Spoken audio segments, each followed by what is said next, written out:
Welcome to the Church of Mabus radio show. It's Friday night. Starship Command, Jay McNicholas, Mark Heller. We're flying through the universe right now, and we're going to a nebulae and past the black hole. We look like we're on a ship. Come on, we're doing it. We're flying through the universe. I had to go pick up Buck Rogers. They need to do. Aren't they going to be bringing Buck Rogers back somehow? I heard something, but they're going to. I like this though because you can't tell where it's at now. I'm just going to get there. If you look up a little bit further, it's actually signed by Aaron Gray and Gil as well. So. Hell yeah. I remember one episode, it was like this pan dude playing a music thing or something weird. I'd have to see it. It was weird, but I remember watching it as a kid, and there's some kind of weird creature, and he kind of looked like the dude from Raising Arizona, the biker. I don't know if it was him, but maybe it was. I don't know. I'd have to look that episode up. The guy playing that flute-playing character is also the guy who's inside the Tweaky suit. Oh, okay. I'll have to check that out. He just passed away recently as well. Uh-oh. I saw Star Wars, the beep, beep, beep parody. The naughty. But anyway, it's funny. But back to the show. Oh, I went to go pick up Helen's ashes today, my fiance's grandmother who passed. And the funeral home guy gave me a little tour. And I went to the big coffin room and looked around. It was really surreal and creepy. There's like coffins that say "Go home," "Going home," and U.S. Navy, and all these different little weird brands on the coffins. But anyway, me and Christina started talking to him about the paranormal, and I was like, "Well, does anything ever happen here?" And he said, "No." And then he said his father saw a UFO in this area a long time ago over some power lines or something, I forget, but that was interesting. Then his mother has some gifts and is almost like alluding that she might hear weird Bigfoot stuff out in her yard, and she has some gifts. But those dudes were the two tall funeral dudes that came here to get the body in the hearse, and it was like surreal and creepy, just like these two tall brothers. It was like the Twilight Zone. But they were nice. But he also asked me, well, he's Christian, which, of course, I believe there's some truth to Christ stuff. I don't push it on anyone. But in my experiences include seeing light beings, so they probably have a boss of some sort. But anyway, he goes, do you think you open any doors doing a paranormal show? And I was like, probably, I don't know. It's 13 years on Friday the 13th. But anyway, it was just cool talking to a funeral dude. And I got his email to send him some. Yeah, he has Native American arrowheads near the spring in his yard and stuff. So I'm going to send him some shows with Native Americans that I've done and stuff like that into his email. But I didn't get to see where all the bodies are, which is probably for the best. With all this COVID crap going on, I don't want to go in there for sure. Who knows? I don't know if they can still spread it when you're dead. Probably. I don't know. It probably still lives on you for a while, I would think. I'm no expert on it, so I don't know, but I would guess it would still be spreadable somehow, maybe. I don't know. But I would go in there if there was no COVID. But that would probably be too much. It'd be creepy, all those body bags and stuff like that and all that craziness. Well, you listen to United Public Radio, 107.7, and we got Mark Heller, the return of Mark Heller. The return. Thank you for having me back. Well, lately I've gotten into, I used to be into comics, and I kind of just got into graphic novels because it seems easier just to get those at some point. But lately I've gotten some of the regular issues of stuff and tried to get some that I think would be, profitable in the future, like from a collector's standpoint, like number ones and stuff like that. But I did get the Batman 89s. I think it's going to be a 6-part series. I was kind of hoping to be forever, but I think it's limited. And that seems very interesting. Then it led me to get the Batman graphic novels of the movies from Tim Burton that are out there. Yeah. So, but I know you had said something about that comic in particular. What can you tell us about it? Well, I'm doing a bunch of events now again. And in October, I'm bringing in Michael Keaton's stunt double, Batman, and Batman Returns. He's going to be doing autograph signings and stuff. And I talked over with Billy D. Williams, Pinball, and everything that we get him to sign for Batman, Billy's going to sign as well. So I'm going to have a big stack of Batman 89 comics. And won't be Michael Keaton, but it will be Dave. And Dave is just as much Batman as Michael was, because every fight scene, every major battle scene, like that really iconic Batman Returns scene where he's fighting all the clowns and stuff. That's all Dave. The rooftop with Michelle Pfeiffer wasn't obviously Michelle Pfeiffer or Michael Keaton. That was her stunt person and Dave. We're going to have a really neat thing as well. He's going to be doing for the first time ever. He's going to teach people how he fought as Batman in the movie, so they can pay. And then we're working with a couple of venues right now to figure out which is the best place. And they'll be able to put a costume on, whether they want to put a Batman suit on or whatever they want to put on. And he's going to teach them how to put a costume on and convincingly do like fight scenes like you see in the superhero movies. But I'm excited because they're going to be signing the comic, and I want to get some of those signed for myself. That's cool. That's cool. It's going to be limited, though, isn't it? Isn't it limited? Like 6 parts, I thought I read. Yeah, but you never know. I mean, they started doing that with Wonder Woman, then they started doing specials and stuff, and then they keep doing it. So if it's going to make them money, they're not going to stop. I was especially interested, though, because they just released the pictures of the Robin, because Robin's going to be in there. And I was curious if they were going to go for a brand new design, or I don't know if you knew this or not. The Robin was actually cast. The costume was made and everything for Batman Returns, and they never used him. It was Marlon Wayans. What? And you can actually, if you look online, you can see some of the leaked photos of they didn't show the actual physical suit, but it existed, of Marlon Wayans' actual Robin suit. And they took out all the Robin sequences, and they took out another couple of different subplots and changed Batman Returns significantly. But the biggest change in Batman Returns was the removal of Marlon Wayans as Robin, which was the original plan. He was cast, he still got paid for it, even though he didn't do it. Because he was cast and had a suit and everything. Does anyone like Robin? I mean, I'm sure they do, but I don't for some reason. I don't know. Well, I don't know if you saw the big hilaria over Robin today now, over the comic news. All the people are having a freak out. DC's been working very hard to make this, because, yeah. So, yeah. Robin isn't as hated as Will Wheaton's Wesley Crusher character. I can tell you that much. Batman likes dudes, apparently. They're doing that a little too much. I mean, I understand doing it with a character so-and-so, but come on, man. Just too much. But, throw somebody out there, maybe a new character. Why you gotta, Batman's wholesome. But to each their own, I try to not stay out of that stuff. But the other thing I got was that Garth Ennis Batman Reptilian series. I love Garth Ennis, or Preacher and all that. He did. I haven't read it yet, but I got that one. That seems very interesting. I guess it's about the reptilian dude. I forget his name. Is it Killer Croc? It's someone else, ain't it? That's Killer Croc. Who was originally created by Jerry Conway, who also created the Punisher. Same guy that created Punisher created Killer Croc. So, yeah. Awesome. So I'm looking forward to that. I love Garth Ennis. I read Preacher. I'd like to get a hold of those again. Comic books get crazy expensive if you get in frenzies on there. You got to be careful.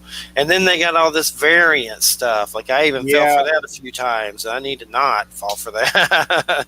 I started looking at it with me because the signings and stuff, and I wanted all the variants to get them signed. I'm like, oh my God, how many variants do they make of this book? I can't keep up with this anymore. And some of the variants for Batman 89 are $50-$60 brand new. Yeah, it's crazy. That Catwoman one was $100.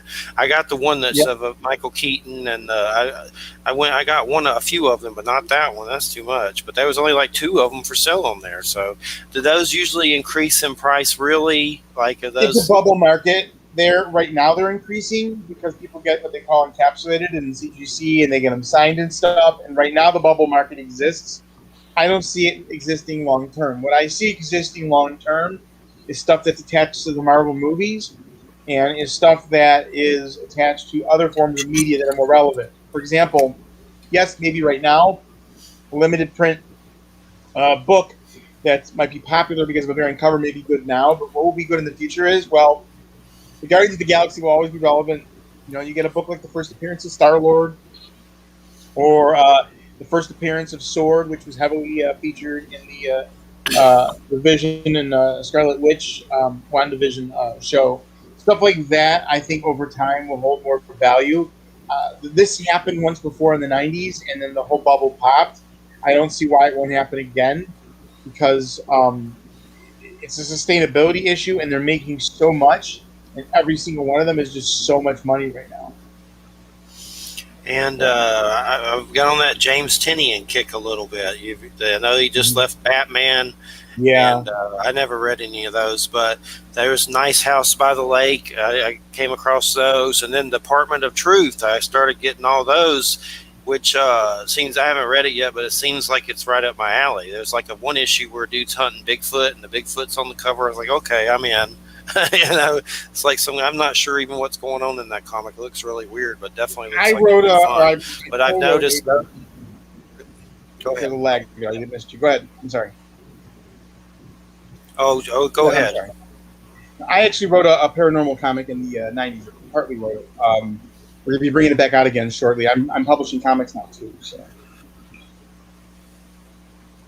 there was a book. It's called Exposure. I'll link you to it online. It's kind of like a sexy take on things. My partner likes to do all the sexy books, and we did a lot of stuff with the people that did Chaos and other things in the 90s as well. But we have one book out. We have 3 more books about to go out. And then one of them does like all the kinds of paranormal stuff, ghosts, aliens, everything. It kind of covers it there. These 2 female investigators. The book's called Exposure. You can look it up online. It was an Image first, and moved around all over the place over the years. That sounds interesting for sure. Another one I saw that I haven't picked up, but may eventually, was, at first it didn't look like anything I'd want to read, but those Stray Dogs, I would see those people were going selling those like crazy. That seems like some kind of like, it looks like a Disney cartoon, but I guess it's supposed to be darker or something. I don't know. Yep. But they were going I'm bringing crazy. him into Vegas in November. It's Tone Rodriguez is the artist. Amazingly talented guy. From a background, he got mostly known and started with doing the original Marvel Escape from New York comics when they had the Paramount line. He came and went pretty quickly. They were doing Mission Impossible with Rob Liefeld, and he was doing the Snake Plissken Escape from New York comics, and that's where he kind of got started. Cool. And I saw something about from the makers of My Little Pony. What was that? You know what I was talking about? My Little Pony, that Stray Dog. Somehow ties in My Little Pony. Like, I guess one of them helped create it. I don't know. I'd have to look it up, but I saw it. Yeah. Stray Dog. Another one with tons of variant covers, too. They have made so many variant covers of those books. I saw one I wanted to get, but I didn't get to quick enough. It was an homage to They Live. Yeah, there's like horror covers, but there's a trade paperback coming out in September. I'll probably just get that for $16 or something. That's what I'm waiting for. Yeah, I think finally read it. And then, of course, I'm trying to think of some other ones. I've been on the Spawn kick. That's a hard one. I used to have a lot of Spawn, but had to get rid of them. I was like an idiot a long time ago. So I tried to start getting some more of them. And I have, but that gets crazy expensive. There's some issues on there that are like $1,000 with that Gunslinger Spawn. And then, of course, I screwed up. I meant to get them, and I didn't. And I'm like, how much? And now King Spawn, that just came out, King Spawn #1, is the #1 selling comic book in the last 25 years. Cool. I have that one for sure. Have that one for sure. And then there's the Gunslinger Spawn. They're already starting to sell that on eBay, which I don't think comes out till October. There's another one, Scorch, which is supposed to be like all the Spawns on some team or something. That should be weird. Mm-hmm. And then on top of that, McFarlane just kind of been expanding his empire. He is now essentially almost completely taken over almost all of DC Comics toy licensing. He just absorbed DC Direct, and he's already doing the stuff that he was doing already for DC on top of that. There's another company called Spin Master, but they're not doing as much as him. He's doing he's running all the statues, all the action figures, anything that went under the DC Direct banner. He's doing all that stuff now for DC. Todd McFarlane is. Yeah. Right? Yeah. Dang, finally he needs to get the movie out. My God, I've heard about it forever. So hopefully I know they're working on it. Spin Master, what is that? That is... It's a company that does games and toys. They're really not the best quality, but it's good for kids. It's kind of the stuff that they kind of throw into Walmart. I hope the kids like. But it's not like the collector pieces like McFarlane. Spin Master. Okay, got it. What things out there comic book wise that are hot right now? Obviously the Batman '89, and then I forget the number because I didn't know by now, but the Superman one as well. The Christopher Reeve Superman. King Spawn is huge right now. The Harley Quinn book that's got everybody buzzing because it's got that like scandalous title on there is pretty hot right now. Like Murder, Bang, Kill, or whatever the heck that's called. On the Marvel side, they're about to kill off Doctor Strange in a kind of interesting homage to Dario Argento, where Doctor Strange is going to be replaced by these characters called the Three Mothers. Are they really going to keep him dead, though? They ever keep anyone dead? They're never dead in comics. They're never dead in comics. Yeah. But, yeah, I'll have to check out Superman 89. I usually don't like Superman that much, but I like the villain. 70, or whatever the year was. I should know. I'm being bad by not knowing it. But 77, 78. 78. So that one, as well as Batman 89, and then the Wonder Woman already came out. And then on top of that, they also had that Wonder Woman crossover comic with Bionic Woman as well. Oh, wow. And that was pretty neat. A guy I'm friendly with named Andy Manville, who's been around forever, very heavily associated with his work on Wonder Woman and his association with Linda Carter. He wrote that. And then he had written in the 90s for my friend who I'm publishing with now. He did Innovation Comics, which was Dark Shadows, Child's Play, Nightmare on Elm Street. They were the ones that originally relaunched Lost in Space before Netflix picked it up and the other movie came out and kind of made it more of an adult. They kind of had an adult kind of version of Lost in Space before anybody else, and then they kind of ran with it. I'll have to check out Superman 88. I'm looking at it. Looks like Brainiac, or I don't know. What's that in the background? Brainiac's the villain. Brainiac's the villain in this one, and that's the new cinematic Brainiac, and then, of course, Lex Luthor and everybody else that was in the movies is back again as well. Who's the dude with the red dots on his head on that cover? Do you know? It's some dude that's like, I don't know. He has maybe Martian Manhunter or something. That's Brainiac. I don't know if that's Brainiac. No, Brainiac. That's Brainiac. It should be Brainiac. Brainiac has the dots. Let me look and see. But who's the dude in the back then? The very back with the brain? Let me look into the cover. Okay. It's like a skinny dude that has these 3 red dots on his head. But then maybe that's like a UFO or something for Brainiac in the back. That's not actually Brainiac. Maybe a craft or something that he drives. And then that's Brainiac. That's Brainiac. The green head? That's Brainiac. That's What's Brainiac. the thing? That's like a UFO in the back, though? Brainiac? Brainiac has this like big like alien face shape. And this one's based on the Christopher Reeve one? Yes. So they took elements from the comics, a lot of the Kurt Swan 70s kind of Superman stuff, and incorporated it into a more traditional Superman that would, just like they did with Billy D. Williams being Two-Face, being the focal point. They put Brainiac as the main villain in this. Another interesting, lesser-known fact was before Canon lost the rights to Superman, which they did by bouncing a series of checks, which also cost them Masters of the Universe and also cost them Marvel. But they were going to do a 5th Christopher Reeve movie to follow up Superman 4 Canon. And my friend Albert Pune, who did Cyborg and the Captain America for 1990, was supposed to do the Canon Spider-Man film. Was going to direct that as well. So there was supposed to be, until he got hurt and the checks all got bounced and stuff, there's supposed to be another Christopher Reeve Superman movie that never got made. I've always heard about the Nicolas Cage Superman, Tim Burton one. Superman lives. And then there was another one with, what's his name? Josh Hartnett, that was pretty much done. Then they also cast DJ Catrona as Superman in the Justice League movie that got benched. They cast everybody. Weta did all the costumes. If you look online, Megan Gale was Wonder Woman. Armie Hammer was Batman. And DJ Catrona was Superman. The guy that was in Immortan Joe in the Mad Max movies was Martian Manhunter. The director was the director of the Mad Max films. And they cast all the roles and stuff. It was really odd because it was done at the same time as the Christian Bale Batman movies were going on, and they were going to actually have 2 Batmans at the same time, which would have been a really stupid mistake.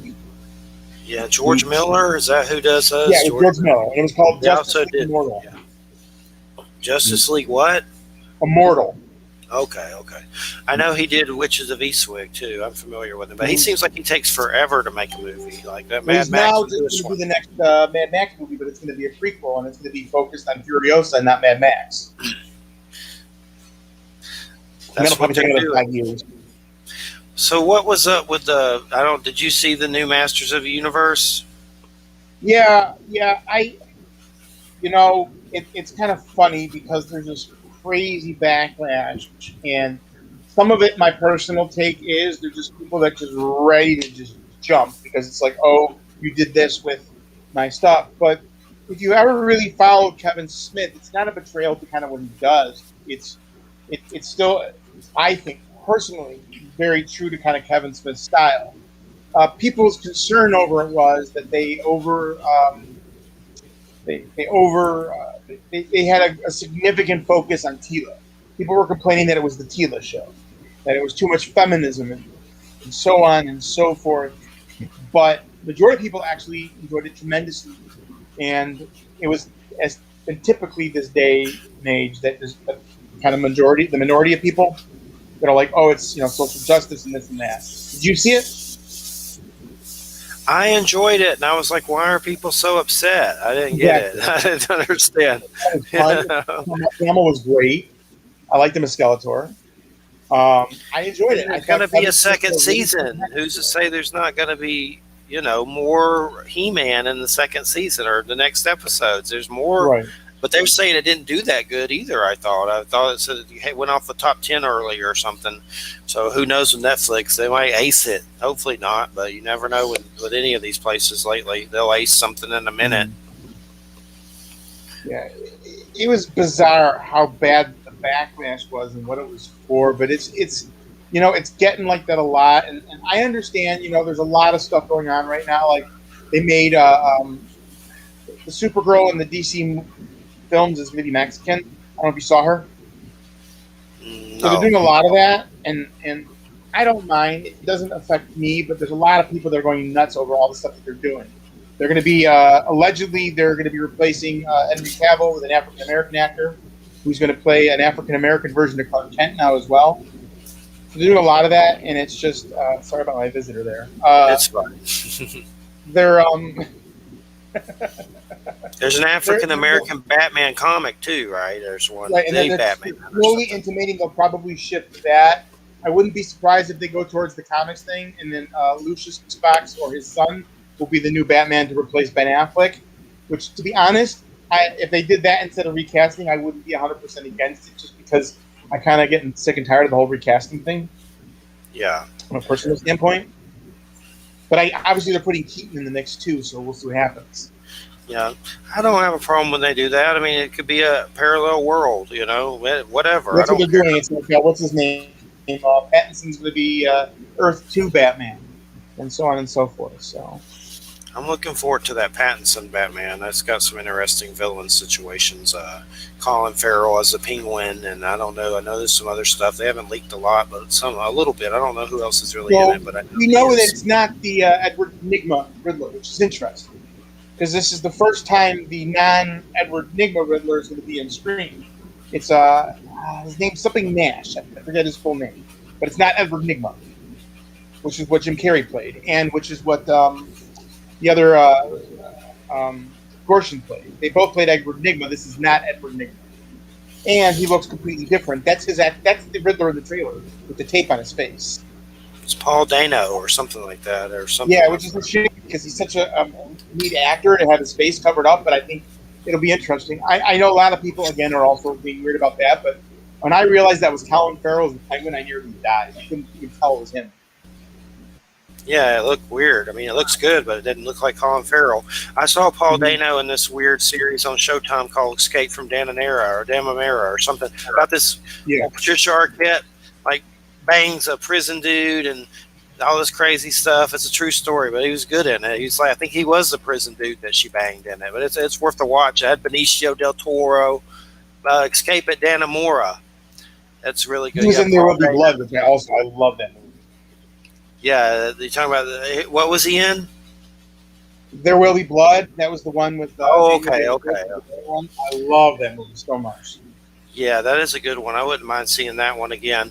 But yeah, that Escape from Dannemora is pretty interesting. Benicio del Toro, Patricia Arquette, Paul Dano is like the prisoner that she has an affair with or whatever. She cheats on her husband. It's based on a true story. It's pretty crazy. Oh, I remember that. Yeah, yes, absolutely. I remember that now. It all takes place in a prison, a dirty prison. But Paul Dano should do a good job. I don't. I'd have to. I want to watch that. There Will Be Blood again for sure. It's been a long time since I've seen it. Yeah. Check that out again. Let me think. What else is going on in my head? I've always been into Jonah Hex. I got a bunch of those. I love those by Joe R. Lansdale and Timothy Truman. Those are amazing. I love Weird West. That's just a hard one to find altogether. In a lot of genres, it's hard. It's not the easiest one to find. But and then of course they really screwed the pooch on the movie, which I wasn't that great. The Legends of Tomorrow, Jonah Hex, is much better than the film version. Yeah, the comics are really good, especially the Joe R. Lansdale. I've had Joe R. Lansdale on the show before, and we talked about all that stuff. But definitely interesting. There was some. So what's up? That James Tinian's leaving DC and just doing his own thing. What is Substack? Have you been there? I'm trying to figure out what the hell it even is. They're all talking about it. As well. Mike Deodato, I'm also very friendly with, did a similar move not that long ago where he went to oh God, I'm going to forget the name now. It's with the A in it. Now I'm drawing a blank.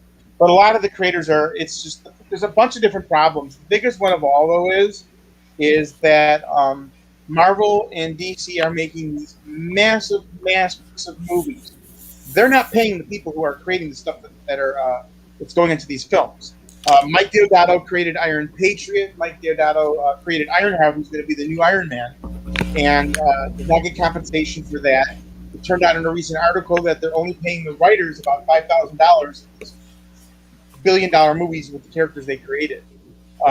So a lot of people, and this I can't say this is why James left, but a lot of people are. Aftershock was the name of the studio, but a lot of people are leaving the big studios because they're developing all this material. They don't own it, and these movies are coming out. They're making billions of dollars, and they're not paying anybody. And it's tremendously frustrating for the creators to have something that is yours, to see it on screen, to see it realized, see it become a $1 billion movie, and then maybe if you're lucky, you get your name in the credits and a $5,000 check. If you're lucky. Yeah, I saw that article. It's very, very sad. Kind of pathetic, for sure. It doesn't make them look very good, that's for sure. No doubt about it. They look bad. They look real bad after I saw that. Definitely. I'm looking at Aftershock. I'll have to check out some more there. It looks pretty interesting. Miss Katonic. A bunch of guys, and, huge name artists, and they want. I don't blame them, and they're doing very well in that company, and it's their stuff. They don't have to worry about creating. These are people who are very talented, who created a lot of things that you see in the Marvel and DC movies today. You see their names popping up in the credits, and they weren't getting compensated. It was ridiculous. I'll check it out for sure. One interesting, there's just so many weird comics for everything. I don't know if you've ever saw that Jim Henson Storyteller, where the puppets and they tell stories, but I found one today, Jim Henson's Storyteller Tricksters, and it's all these it's a comic, but it's like a 4-part series, and it's trickster stories, like I guess in the vein of how they did the show and everything. But one of them, the fourth one, is about Loki and Thor in some mask, and it's a whole story about a Norse mythology story. So that was pretty cool. And then, of course, those Neil Gaiman Norse mythology, I got all those. Those are really good. And I started Conan at some point, but kind of forgot about it. I need to jump back in there. Now he's an Avenger, too. You got Conan in the Savage Avengers. So there's all kinds of stuff going on with Conan, which kind of reminds me of, I don't know if you remember when they used to have, back in the 70s, they had the records, and they had the... only way you could get it was like a record, one of those like old Peter Pan ones. It was Conan meets Star Trek. But they started doing that stuff again with Marvel. I don't know if you remember the Conan Star Trek crossover. I don't know. No. That was weird. You can look it up. They have them for sale on eBay, but I thought that having Conan in the Avengers was like, okay, well that's different. I got that first issue where he's in that Avengers group. I forget the name of it, but I have it. That first one. That was like the first issue. Savage Avengers. But, yeah, I got the first one. So hopefully one day, like I've always heard these stories about, like my friend Daniel, supposedly his dad has like a Captain America or something that's worth like a house or something. Do they really get that expensive? Do they really get that expensive as far as worth? Well, the problem is there's only so many, and nobody really knew back in the 30s and 40s that this stuff was going to be worth any money. Now that they have this thing called grading, the CGC, CBCS, where they grade it, it's kind of taking a second life. So you could have a book where maybe beat up, torn to pieces, it might be a $50,000 book. Once you put it in that slab and it's verified, that $50,000 book could be a $250,000, $300,000 book overnight, because that's where the market is right now. And I mean, there's people making like six figures off some of these books. You know, they're going into their relative's attic or whatever else, and they don't even have to be in great condition. I mean, like the first appearance of Spider-Man, I saw one once where it didn't even have a cover on it. It was still like $50,000-$60,000. Wow, that's crazy. Yeah, I remember back in the 90s when I was collecting, you know, mostly Marvel, but I was doing some of the DC books. You know, Wizard had in the back of the Wizard magazine, they had a catalog of all of the collectible books. And at first edition X-Men, the first book of the X-Men from the 60s was $65,000. So you had it in like C8 or C9 condition. And they never had listing for C10 because no one ever found them. But you imagine finding one of those and boom, you $65,000. Boom. Yeah. But that happens from time to time. People go like a garage sale or something, or they just kind of, they're going to go up in so-and-so's attic, and they just find the books. And they have new technologies where they can restore and improve the conditions of the books. They do something called pressing, where they literally, it's like putting an iron on the book, and then they increase the value that way and stuff as well. Interesting. Yeah. It's and those books are going to get more and more. Stop it. They're getting further and further away from print media, and I think paper media is the days of paper media are numbered. I think, just because everybody's just kind of absorbing material digitally, and even the artists and the creators who used to always do pencils are all using Syntec tablets. They're not drawing on pencils or anything like they were before. It's all digital now, almost. Mm-hmm. Well, even just memorabilia.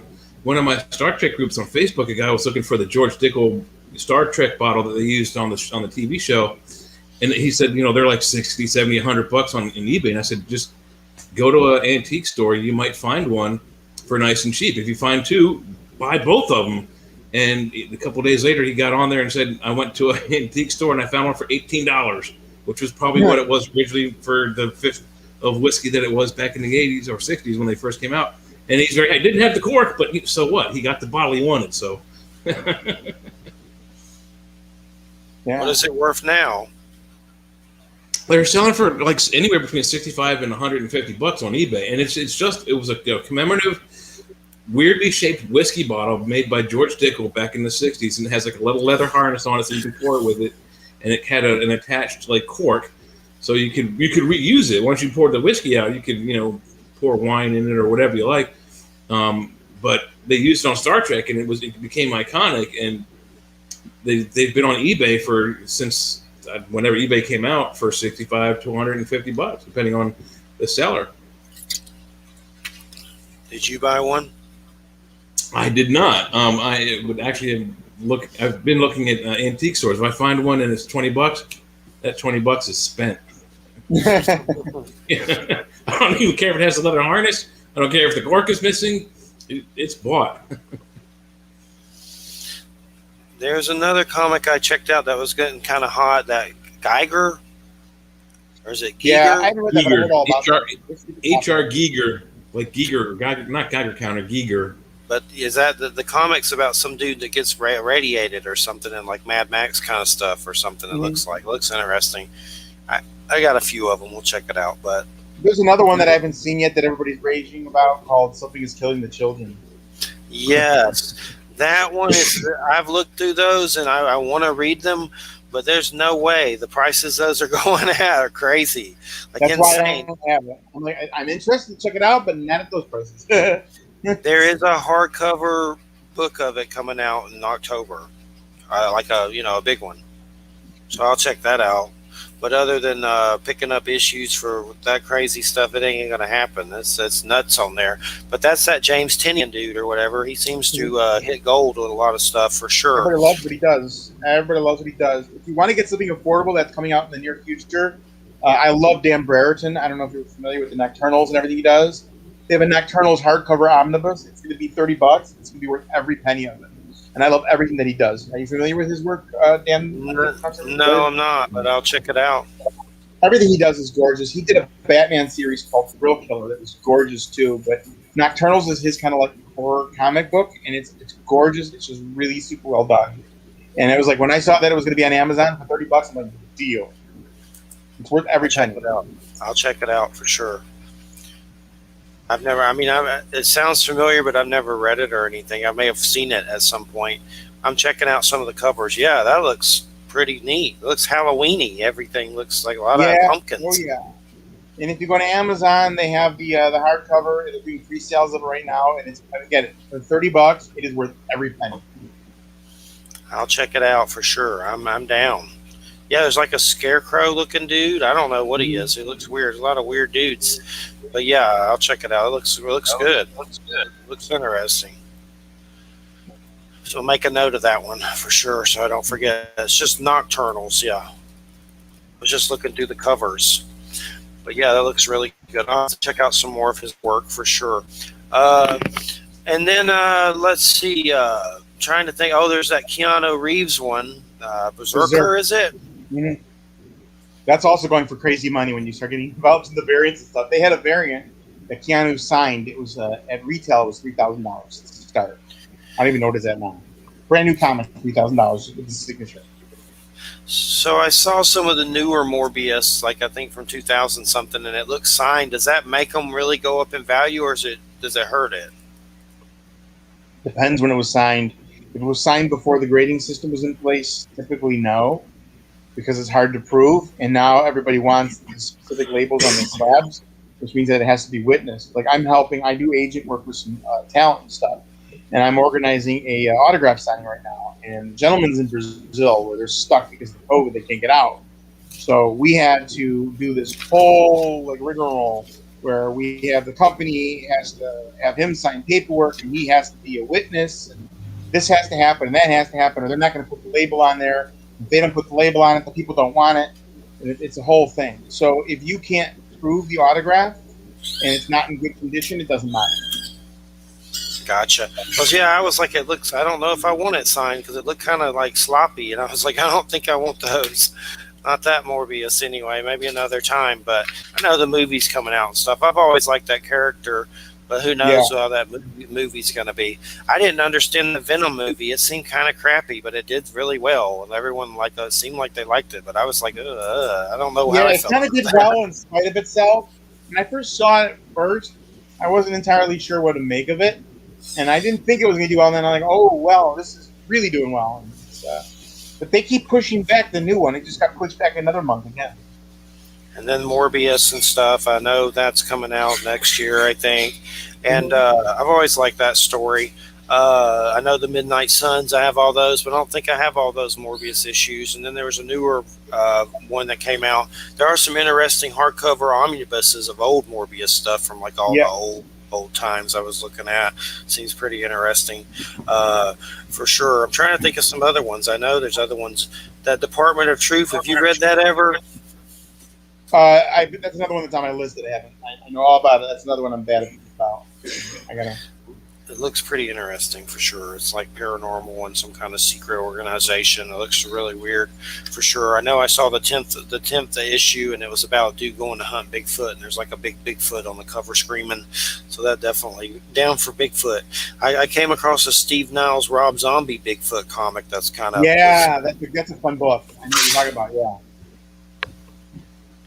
And that I would love to do those kind of comic books. I always get roped into doing the sexy girl books when I write. I've only written so many comics, and and now I got this whole label, and it's all sexy girl. But the one title is all about the supernatural, so at least I get that.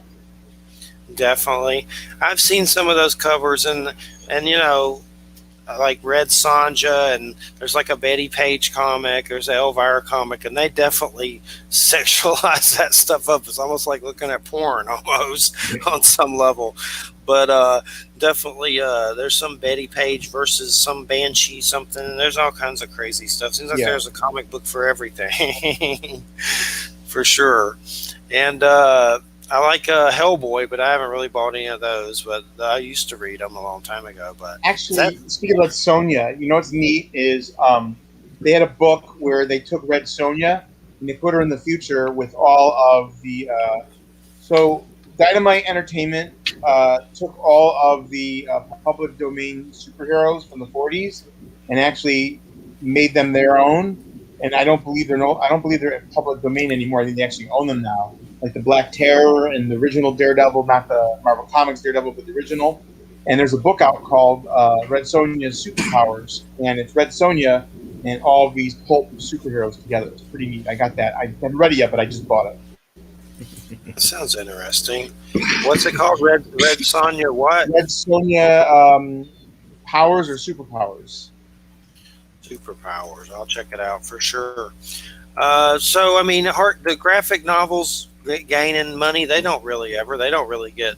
They don't grow and morph. Not unless the graphic novel is the first version of the story. If it's a reprint, the only time the graphic novels go up in value is when they get out of print.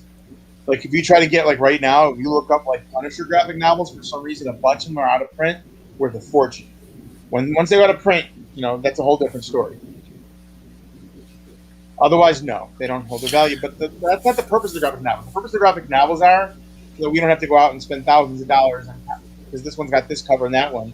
We just want to read it. Graphic novels or digital are the way to go. I still prefer physical print. I don't like doing digital myself. What are some comics that you have to get every time they come out? Is there some that you're still doing that you have to get every time it comes out? Yeah. I've been really guilty of the Ghost Rider, and I just picked up. They have the person from Black Eyed Peas just did a Native American Ghost Rider comic. Wow. Taboo wrote it. I have it. I haven't read it yet. That exists.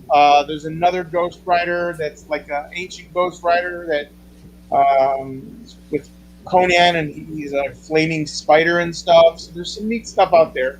I like what they're trying to do with Ghost Rider, and obviously he is coming back to the DC cinematic universe as the entire Midnight Suns, but it's going to be interesting dynamic because Morbius is controlled by Sony, and Marvel has the full rights back for Blade and Ghost Rider, as well as the Darkstalkers and the Darkhold, which they introduced into the proper Marvel universe in the WandaVision. They brought the Darkhold back, which was interesting as well.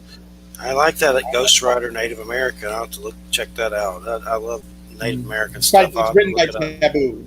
It's very interesting. To check it out for sure. Boy, we're nerding it up on here. Ooh-wah, ooh-wah. Yeah. Right? I feel bad. Yeah. That's right.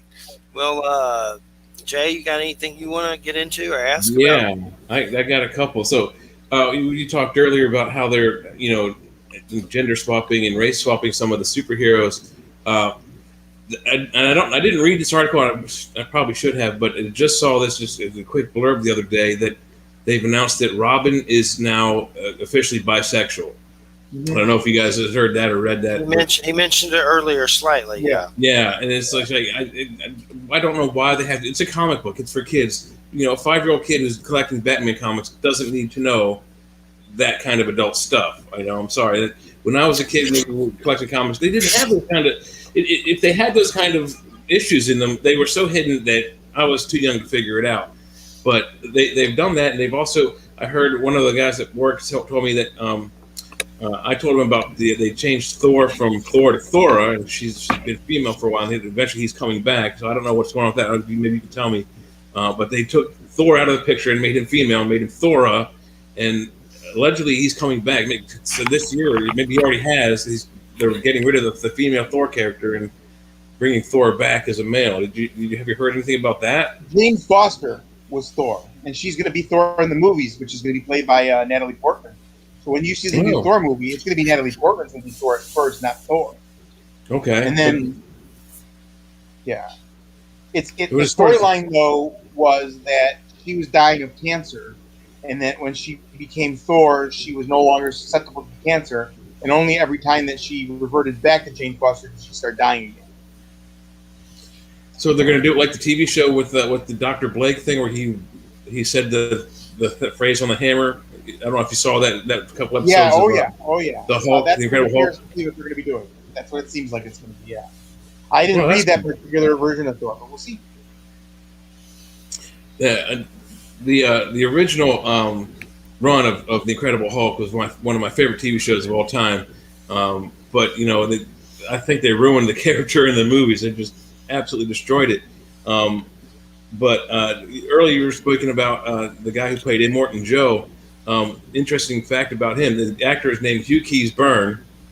He's in the first Mad Max as the Toe Cutter, the main bad guy. Yep. I don't know if you guys know that. So he's the guy that. Oh yeah. He's got like the white hair, and Max directs him into the front of an 18-wheeler, and just before he dies, he pulls his goggles off and his eyes bug out and smack. So Kennedy Miller did that movie. Byron Kennedy and George Miller did some great work. But what do you know about the reboot? What I understand about the reboot with the Mad Max Fury Road is that it completely ignores Thunderdome. That it's like it happens like almost immediately after Road Warrior events. Yeah, it's kind of like that weird, kind of like vague area. Obviously, they had the whole issue with Mel when the movie came out, so they went in that direction where they used him. But then the weird thing is there was very noted issues on set where Tom was constantly fighting with Charlize, and it seemed in both the film and the feedback that it was really kind of in the end less of a Mad Max film and more of a Furiosa film. And now the next film he's doing isn't even going to be Mad Max. We don't know when we're going to even, if ever, see another Tom Hardy Mad Max movie at all, because the next one is going to be a young Furiosa movie. Oh, We don't have Mad Max in it at all. Well, that should be cool. I mean, I like the timeline. I like the concept. The original Mad Max is just a fantastic movie, a dystopian future. So I hope they keep that franchise going. Yeah. My favorite franchise, and when I was collecting books in the '90s, my favorite DC franchise, I should specify, has always been Captain Marvel, Shazam, and they rebooted him in the '90s. And if they're in my comic books boxes, I have at least the first year, maybe the first 2 years of that reboot. And the movie was okay. It wasn't great, but I've glommed onto it. I'm starting to like it. But the whole thing with this, and you talked about it earlier about how Sony has Morbius, and they used to have Spider-Man, and now Spider-Man's back with Marvel, and they keep flipping, who is in control of these characters. Why was, and I don't understand, why did Marvel have such an issue with Captain Marvel Shazam, calling him Captain Marvel? He came out before the Captain Marvel character in the Marvel universe. Did the rights lapse? I don't understand. It kind of pissed me off. It was back then. The rights were different. Even through the '90s, my friends who worked on the comic book movies have told me there was all these like weird rights issues. People ran out of money. They sold things. It's just because Marvel wasn't always Marvel either. Marvel was timely, and then Marvel went from being timely to being Marvel. So it wasn't always even Marvel Comics, and it was just. I believe, if I remember correctly, what I heard, it was more of just a matter of the right people not securing the right the licenses until it was too late. But because you have the Captain Marvel at Marvel, and then you have Captain Marvel Shazam. And then the other interesting thing was, most people don't know this. Do you remember a book that was with Alex Ross called Kingdom Come? Called what? You broke up there. The comic book called Kingdom Come that was drawn by Alex Ross. Oh, yeah. Yeah. It's a true story, and you can actually probably look it up and there's more information about it. The original Kingdom Come storyline was super, super adult, super dark, and it was centered around Shazam. And the original storyline was that Billy Batson was trapped, couldn't grow up, and he was perpetually young for his entire life, and it started making him become perverse and psychotic and evil. And the storyline all centered around that. And then, of course, once DC got wind of what they were trying to do, like, oh, no, we can't do that. But it would have been really interesting. It was basically, for lack of a better explanation, Billy Batson becomes a serial killer because he's been driven mad by being stuck in that body over all those years and not being able to grow up. Yeah, that would have been interesting. And the other thing about it is that it isn't actually in Marvel Universe. It isn't actually Captain Marvel. It's hyphenated Marvel. Yeah, And Marvel. they have an issue with guys, and it kind of the whole little game in the movie, how they call them different things like Captain Lightning and all these other different things, was kind of funny. But I'm hoping that they can resolve that, because the Black Adam's coming out, I think, this year, and then next year they're going to do another Shazam movie with Black Adam, with The Rock as Black Adam in it, and I'm looking forward to those. But I hope they they get some of that. It was kind of childish kid comedy throughout, almost campy like the original Batman TV show, but not quite that level. Not like the Pam Sacco things, but how do you feel about the costume? They changed it. Did you see the new one? I haven't seen the new one yet. No, I try to stay away from looking at stuff too much before I go to the movie. Completely different for the second movie. Yeah, because it looked like I like the newer one a little bit better than the one that they had in the movie. They did tweak it significantly. I hope so, because I felt like he had one of those Nike shoes where you have like the pump and it just looked like it was just filled with air. You know, it was just the goofiest. And I don't remember ever the lightning bolt being lit up in the comic. When he the newer ones, he has a hood on as well. Oh, well, the new ones, because I only collected up in the 90s, but and remember when he would change, it would, the lightning bolt would zap across his chest and it would light up for a second. Then it was, cloth again. But I don't have the original TV show of Shazam on DVD. It's available. I need to get it. Yeah, Shazam and Isis show. Shazam and Isis both. Yeah, I do have the full season of Isis. How do you feel about that show? I kind of liked it. I thought it was a fantastic little kid show. Yeah. It was neat. It'll be interesting if they ever use her again. They used her briefly in the comics, but they've never ever brought her back into media otherwise again. Yeah, and she was a spinoff of the Captain the Shazam show, and they were both they were the same vein as in, and I think they were actually before the Incredible Hulk TV show, but they were the same vein. All three of these shows. It was a road show. Every day, different city, new bad guys to encounter, new storylines, and all three shows. Isis wasn't as good, I don't think, as the Shazam show, and that both of them together weren't as good as the Incredible Hulk on NBC or whatever it was. But they did fantastic jobs, and then throughout the years, they start to ruin these characters. So many of these characters we have. What was that? 5 different actors played Batman. We've got 3 that have played Superman. Spider-Man. There's 7 or 8 that have played Superman throughout the years. 2. People forget the 70s Superman before there was a Superman in the 70s before Christopher Reeves that was Superman as well. Right. Yeah. There's a lot of Superman out there. But you also we have 3 British actors playing iconic American characters. 2 Englishmen played Spider-Man. 1 Englishman is playing Superman currently.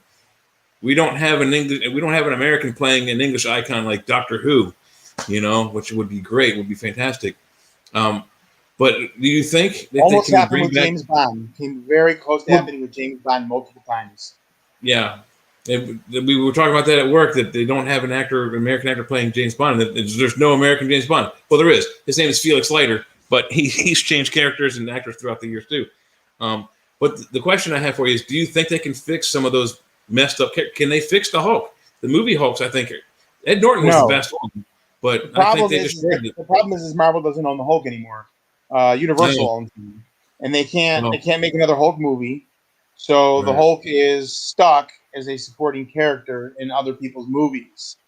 And if you've seen the stuff that they're doing on Disney Plus, even though it's the actor Ruffalo who's playing him now, he is 100% playing Edward Norton's Hulk. Shang-Chi, which is coming out next month, features Abomination, who is going to be returning for another Disney Plus show as well. And it's going to be Tim Roth as Abomination. The only thing that's going to be changing is that it's not going to be Edward Norton, but it is completely cemented in the continuity of the films that the Hulk of the Marvel Universe is the Edward Norton Hulk played by Mark Ruffalo. And they're not going to change it, I don't think. That's sad, because the Incredible Hulk isn't one of the I don't think he's one of the best superheroes ever, but what's the actor's name who played the TV show was fantastic. Lou Ferrigno playing the monster, and Bill Bixby, thank you, playing the Dr. Banner side. You don't get much better entertainment than that, and that's from the 80s. And the special effects were pretty close. I mean, there's no digital, it's all raw, in the camera kind of stuff. And then you got these all the Hulks now are digital. I mean, it's just. Immortal Hulk is really good. I've been getting the omnibus. That's really good. A new Immortal Hulk. My friend does that, Joe Bennett. I've known Joe for 20 years, maybe a little more. I'm actually doing a private signing for the 50th issue of Immortal Hulk, which is his final issue. Unfortunately, after that, he's off it. The Thing's in that one. Is that the one with the Thing? I love the Thing too from Fantastic Four. I get the omnibuses because I'm not going to pay all that for the other stuff, but I have the first two, and I've got to nab the third omnibus for sure of that. It's got horror elements a lot more. You'd love that, Jay. That's a good one if you ever want to start. Get the omnibuses of Immortal Hulk. It's like real horrored out. That reminds me of, there's a lot of horror in it. It's really good. It's called Immortal Hulk. You can get the omnibuses for like $30, and there's probably I know there's a ton in each issue.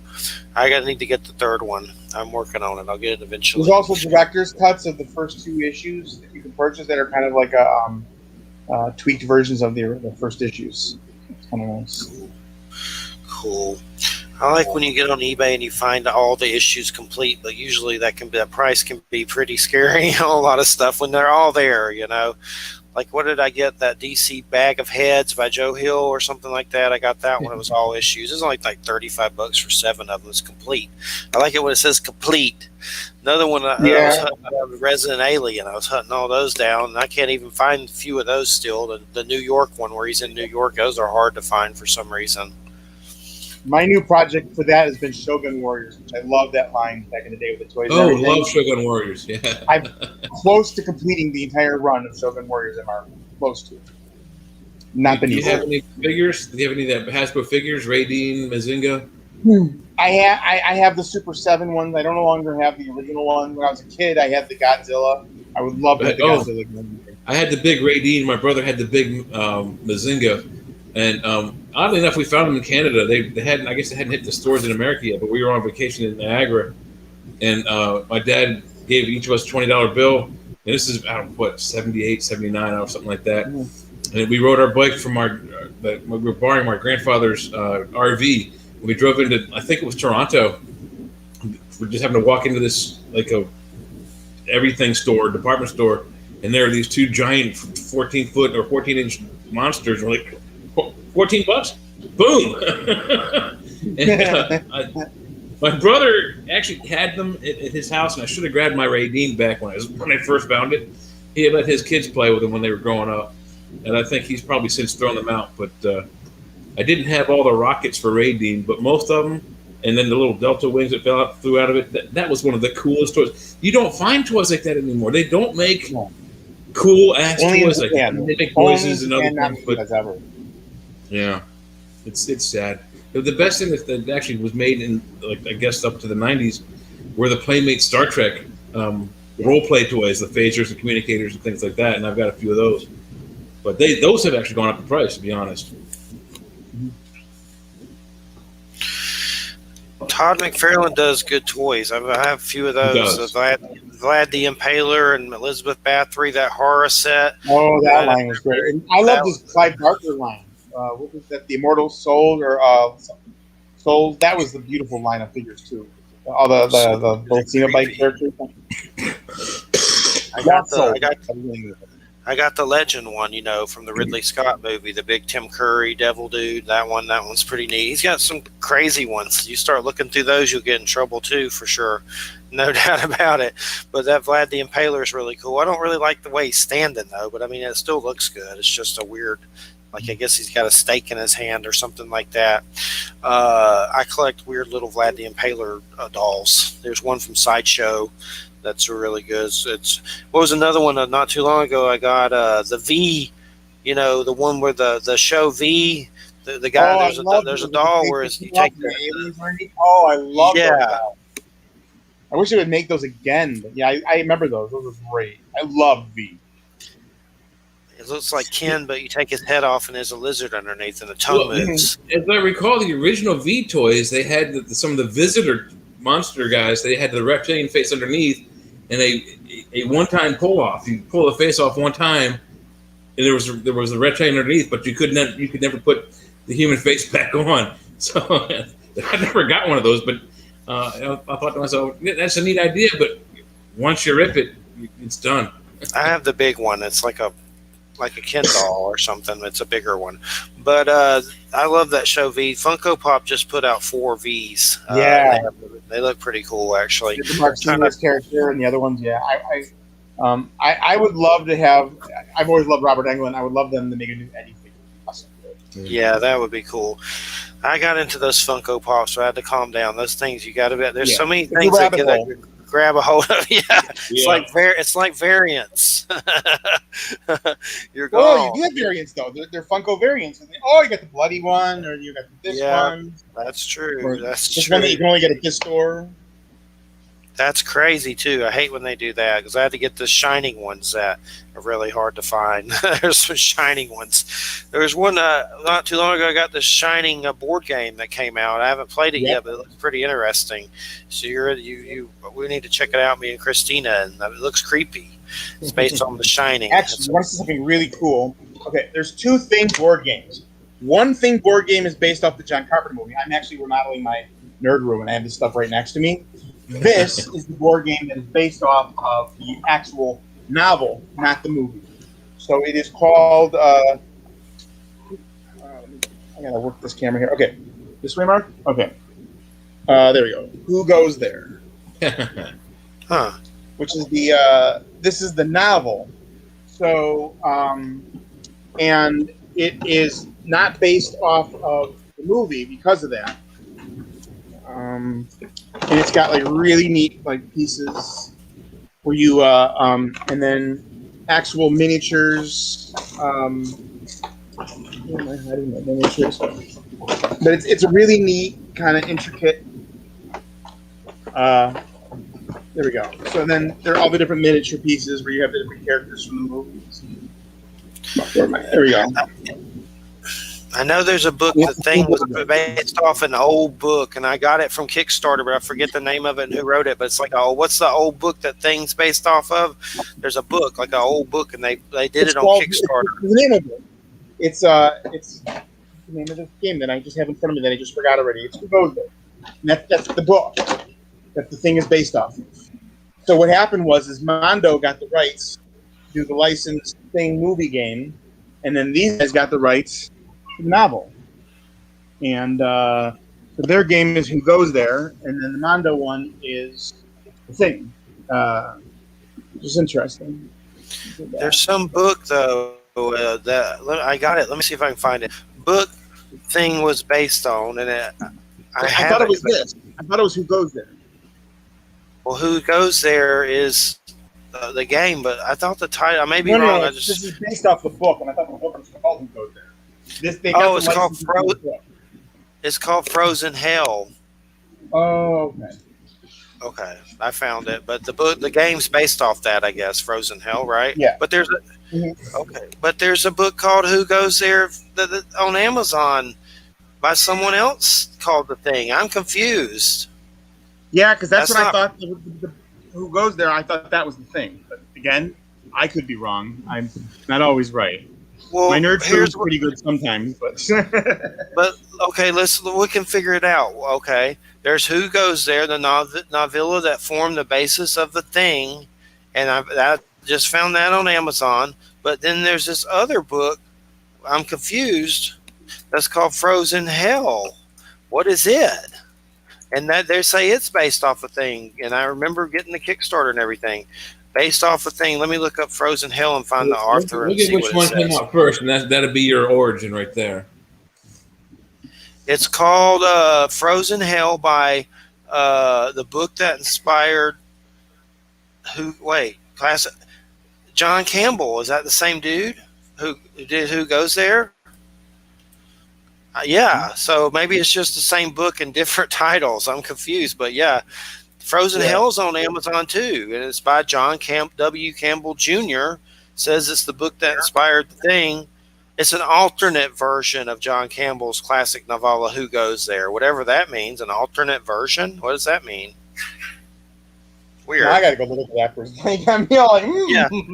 Here's what you get: Frozen Hell, John W. Campbell. It's on Amazon, and it even says it's an alternate version of Who Goes There. So I don't know. Your guess is as good as mine. I don't know what that means. Well, they both have to have a publishing date. Whichever has the earliest publishing date, that's the first one. Well, they're by the same dude, so I mean, I don't know. Doesn't matter. One of them came out first. He couldn't. Well, I guess he could have written two books and had them published at the same time, but one of them has an earlier a publishing date than the other. It is weird. I'm sure Marc can figure it out more than I could, but I know I have Frozen Hell. I need to get Who Goes There, I guess, for sure. I'll check it out. But an alternate version, maybe it's something else he wrote that is different somehow, like maybe a little bit different, and I don't know. But you figure it out, Marc. Let me know, because I will let you know. I've been kind of fixated on that anyways. I've been wanting to watch it again just because it's a little bit more relevant now because of everything that's going on with Antarctica. You start wondering if it's not unlikely that it could actually become a truthful scenario with everything that they're digging up and that they're not even telling us everything that's going on right now. So it's Antarctica's getting super interesting, to say the least. For sure. It's been pretty interesting since 1946, which was allegedly the last battle of World War II. So, I mean, they claimed that they were going there for butter. Yeah. They were there to make butter. Yeah. How do you make butter in a frozen wasteland with no cow? It was whales. They're making butter with whales, is what they said. Yeah, butter fat out of whale fat. Yeah, I guess you could do that. That makes sense to me.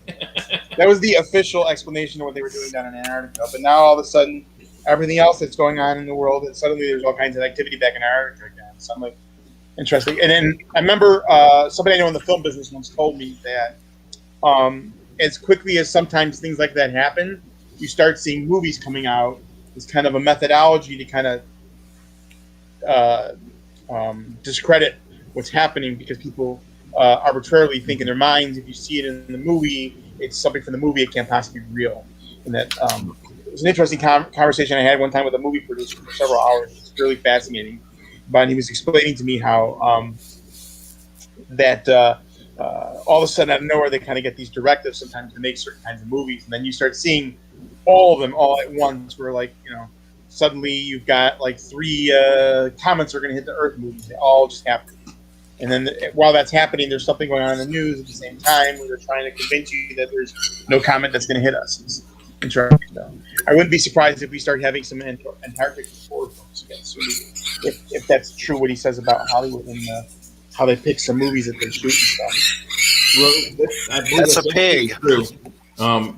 Hollywood has been part of the disinformation and disclosure thing, so they pump out falsehood, sometimes mixed with truth, and then there's a movie that has a lot of truth to it. Then there's a movie that follows that up that has falsehoods to it. The best example I have for that is you probably remember a Patrick Stewart venue or Patrick Stewart movie back in the 80s, Life Force. Oh, yes. Right, Life Force actually bankrupted, and that movie bankrupted Canon Films. That movie is why the Marvel films actually left Canon, and they lost all their money. That movie sank the whole studio. Wow. Yeah, that's true too. But the origin for that movie is a allegedly Apollo 20 space mission that was top secret that was launched from Vandenberg Air Force Base. They launched Apollos 18, 19, and 20 from Vandenberg Air Force Base. And allegedly we didn't do them because it was too expensive to go back to the moon. So in Apollo 18, I forget the exact story, but there's a movie called Apollo 18 where they fight space monsters on the moon. Yeah. Absolute bunk. But Apollo 20 actually allegedly goes to the dark side of the moon where they find a mile-long spacecraft crashed on the moon that they say has been there for millions of years. And then once inside, the 3 astronauts, and 2 of the astronauts were American, 1 was Russian. Again, allegedly, they find 2 pilots, 1 female, 1 male, with like dreadlock hair, kind of like if you ever seen pictures of the Anunnaki, the statue, the embossed statues, the rock carvings of the Anunnaki have like this braided, like Rasta type hairdos. They both had that. The male was decapitated either during the crash or in their attempt to free him from the apparatus he was tied into. He was decapitated. They brought his head back. The female they got out of her apparatus and detected life signs and brought her back to Florida, and allegedly she lived and may even still be living. But that whole scenario of Apollo 20 is what became Life Force. And so there's a little bit of truth to the Life Force movie, and all the Apollo 20 stuff is, again, alleged. We don't have any full evidence that actually happened, but there's a couple of guys who I trust, and they're both dead, Ben Rich and the grandson of Bill Lear, John Lear. They both said something to the fact that actually happened. So the person that I know, the movie producer, said that this stuff happens all the time, that people know it, and then they're kind of being told to make this movie, and then they go out and make the movie. So yeah, Hollywood doesn't take a whole lot of stuff that's original anymore. I mean, they keep revamping and rebooting the same garbage over and over again. But there's a few gems out there, like Life Force. I hope no one ever reboots that. That's a fantastic movie. And if the Apollo 20 thing is real, that's some fantastic news right there for both, the superhero, supernatural comic book world and for the paranormal real world. Yeah. I did a interview, which is I'm off camera. My friend, when he directed the movie Cyborg, and Cyborg was like really kind of like one of the final canon films that came out. And what had happened was originally they were supposed to do Masters of the Universe 2 and Spider-Man back to back, but because they had lost so much money over Life Force, everything started bouncing check-wise, and they started losing all the licensing rights, which is why today there's all that issue with Sony, and everything is because between them and Roger Corman, who had also had some Marvel rights, everything kind of went chaotically all over the place, and the whole start of that was because of Life Force and Canon bouncing checks, but and it was because of that movie. Yeah, Menachem and Yoram Globus, those were the guys that ran Canon. Yep. Yeah, they had some pretty good stuff. They had some good stuff in the 80s. There's 3 of those. My friend did most of the movies he did were Canon movies. He did a lot of movies from Canon. Yeah, they actually. There's probably at least in my collection, and I haven't unboxed my DVDs. I just moved up to Pennsylvania. I haven't unboxed my DVDs yet, but I've probably got. I'd say at least 6 or 7, maybe even a dozen Canon movies. I love their stuff. They had really good stuff back then. Oh yeah, they had fun stuff like the American Ninja movies, and then all the early Van Damme stuff. So yeah, a lot of different things. A lot of different. They did the American Ninja. They did the Enter the Ninja. I don't know that they did the American Ninja with the American actor. I know they did the Shokasugi movies. Yes, they did the Shokasugi movies. They did Black Eagle with Van Damme. I think was theirs too. They did Breakin'. The American Ninja series was canon as well. The 4 American Ninja movies with Dudikoff. This is really, you'll like this, Jeff. This is really going to geek me out. They did Breakin' and Breakin' 2, which I saw in the theaters, and mainly because I was a breakdancer back in the 80s, so I had to. And the great thing about Breakin', I don't remember about Breakin' 2, but Breakin' is actually narrated by, or Ice-T does a lot of stuff in it. The rapper Ice-T. So. What movie is it? Breakin'. Breakin'. I was going to buy breakdancing. Yeah, it's about breakdancing. Yeah, like breakdancing. And the girl made those in there is toys. I was one of the gonna buy Ninja them. movies. I'm sorry? I was going to buy those Breakin' toys because I was a huge fan of the movie, and then I was on a forum, and Boogaloo Shrimp was like, they didn't pay us for these figures. I'm like, okay, well then I won't buy them. And then the figures kind of disappeared. I didn't know they had figures for it. I just watched the movie because I wanted to steal Breakin' moves. Recently, like one of those nostalgia outfits went ahead and made Breakin' figures. Oh, wow. They had they just had 3 of them. They had Boogaloo, and oh God, who was the other two that they put? They only made three of them. Turbo, yeah, Turbo. It was Turbo and Boogaloo, and then I forgot the third one was. They only made three of them. They'd make one of the girl because she was pretty hot. She was like, no, they did not make one of her. There's another one of the guys, and I'm trying to blank as to which one it was. It was definitely Turbo, and was it Boogaloo or was it Turbo? One of the two of them. I was on a forum and stuff. They're like, "Don't buy these." They didn't pay us. And I'm like, "Oh crap! I want these, but now that I know they're not paying them, I'm not going to buy them." I'm going to have to look for this. I don't break this anymore. I still can, but Turbo was awesome. That dude could. The things he did. I actually stole a move that he did with the broom. I did the dance that he did with the broom. Like my the broom. I actually had a breakdance crew, and we used to hang out in front of the movie theater on Rockville Pike. And there's like the movie theater was here, and then right next door was like a shoe store. They had like an inset door, so all the breakdancers would hang out in there. We'd throw down cardboard, and we had poppers and lockers and breakers and everything. And I actually did the broom dance there one time where he steps on it and the broom goes. That was a lot of fun. Wow. What is up with who goes there? It's hard to get and it's expensive. Is that hard? I mean, is there somewhere secret I can go? If it's expensive. It's like $200 at least, and hard to find.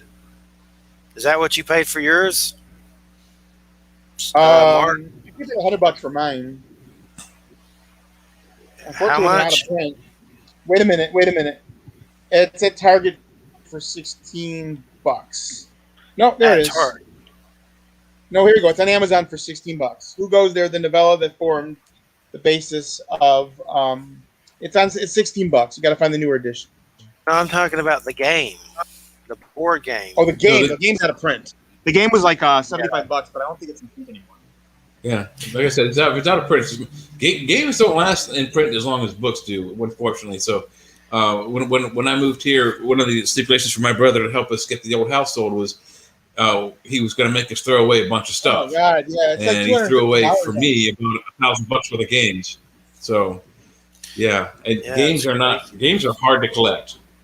Yeah, I paid close to $200. I mean, $100. I mean, rather, I'm sorry, but yeah, it looks like it's close to $200 now. The other game that came out was that's out of print as well. The Mondo one's like $300 because you can't get that either.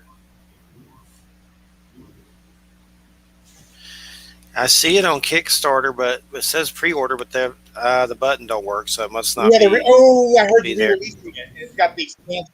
It's not the money for just the one if you get the extra one too. They do that all the time. They're gonna remake another a release of it. Mm-hmm. What, a third edition? Yeah, or a second edition, however many editions they made. Yeah. Yeah, the second edition is $200 at least. Yeah. I'll have to keep an eye out, but yeah, everywhere I see it's like 200. Board games over here I got to put out, and then I got my collectibles. I'm really excited for this. I don't know if you've seen these before. I got this from Full Moon. This is the Laser Blast action figure. Oh, cool! I have that movie. It's weird. I love it. It's just a bad movie, but I just enjoy it. I have I do have a Full Moon figure.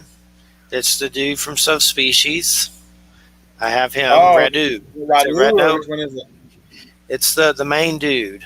The main dude. Yep. It's Radu, right? Yeah, I have him. Mm-hmm. One of them's glow in the dark and from Japan. One of them's glow in the dark and from Japan or something weird. So that's pretty interesting. I have a Vlad the Impaler sideshow doll. That's pretty cool. I love that one.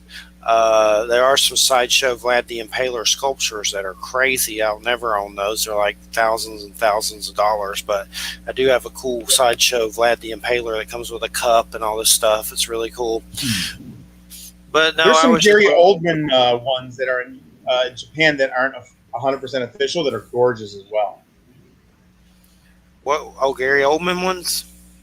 Yeah, there's one company that makes one which is in the red battle armor, and another one that's got him in the Victorian suit with the top hat, but it's not officially licensed. I'll dig it up and I'll show you the picture. They're beautiful pieces, but they're not licensed. They're like a lot of things that they do in Japan. They just kind of make it. Yeah, like the Kote Bukaya kind of stuff. Yeah. I'll have to check it out. They did some Funko Pops of that movie, Francis Ford Coppola's Dracula. They're pretty cool, for sure. I'll have to. I looked up the Japanese Gary Oldman figure Dracula. See what comes up. There's all kinds of weird stuff like that. There's one. Red Man Toys is the one company. That's the older version of Dracula. If you look it up, it's Red Man Toys Dracula.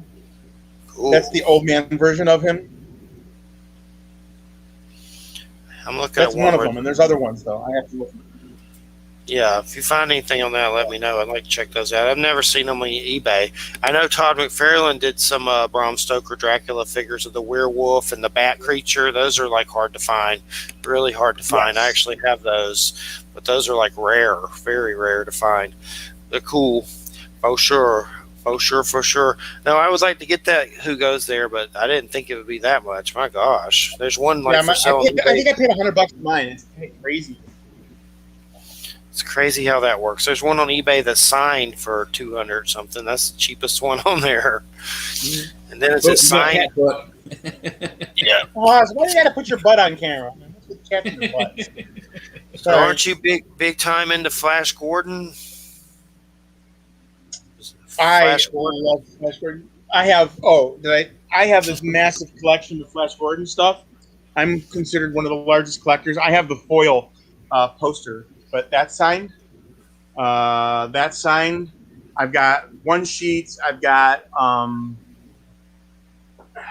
me get over here. This room's a little bit of a mess right now, so if you see any of the mess, I apologize. But I've got stuff everywhere that's all like autographed, like even the RoboCop behind me signed by him. And then I'm not giving you treats. That's not why I'm getting up. I have my favorite piece from the Flash Gordon personal Flash Gordon collection is going to be. Let's see if I can get it up. Is that? Oh no way! Yeah, I gotta come on, Mark, with the camera. I'm so bad. There we go. So yeah, that's one of my cherished pieces right there. Was that shirt worn on the show, on the movie? No, God, no, I wish.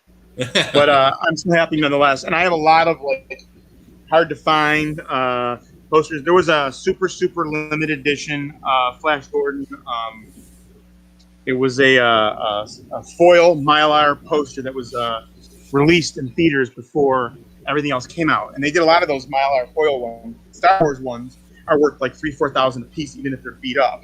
The problem with these posters is the Mylar gets damaged very super easily. Mm-hmm. So it's not only hard to find these posters, but it's also hard to find them in decent condition because most of them are in just horribly damaged condition. What happened with me was I got lucky. There was some old dude who had finally retired after having a movie theater in some small town for like 50, 60 years. And he found the Flash Gordon poster in perfect condition. I paid him $500. I got it signed by Sam Jones. Sam signs everything for me. And that poster is worth about $7,000 or $8,000, I think, right now in the condition that it's in with the signature, because there's probably less than 200 of them in existence in the wild in good condition signed. Wow. Cool. Isn't Takiti Wakahiti, I always mess up his name, doing something with Flash Gordon, I heard or read? It's been rumored. The New Zealand dude? Yeah, the Thor guy. Yeah, I have this too. I have a lot of different Flash memorabilia. This is the old Gold Key comic signed by him as well. Say his name, Takiti Wakiti. Did I say it right? Taika Waititi, I think is the way you say it. I like him. He's got a new show on Hulu, Reservation Dogs, he helps with. It's about these native kids that are on a reservation. It's really good. I liked it. And I like What We Do in the Shadows and all the Thor stuff, but hopefully he's going to do Flash Gordon, but I don't know if they're doing a series. Oh, you want something else cool? Did you know they make a Flash Gordon role-playing game? There's also going to be an 80s retro board game coming out. But, don't yell at me, Kat. I'm not giving you treats yet. This is a beautiful, beautiful game. This is not so easy to come by. I'm opening my store again, and I'm going to do what I can. I talked to the publisher to get as many copies of this as possible. People just don't know about it. This is the Flash Gordon role-playing game. Oh, wow. And it's in this giant, massive box. Just got all this stuff. And it's a combination of the original Flash Gordon and then the movies is kind of like a little bit. They've got like they use cards with all the different characters and stuff in them, and then you have the books, and it's just absolutely beautiful. Custom Flash Gordon dice, special limited edition books. So the company that makes it is you have the combat map is the actual rocket ship Ajax. You got the different maps, and then Mean, Flash, and then all these different things, archetypes. It's really, I love this. It's a great role playing game, and not many people even know it exists. Not easy to come by. But they have a 1/6 scale. Sorry. Did you open it, right? Of course. I don't open everything, but that I open. Like I have all the action figures autographed, and those I keep. They have like these little poker chip type things. It's an interesting game. I like it. Sounds like it. So you still got a lot of pinball machines?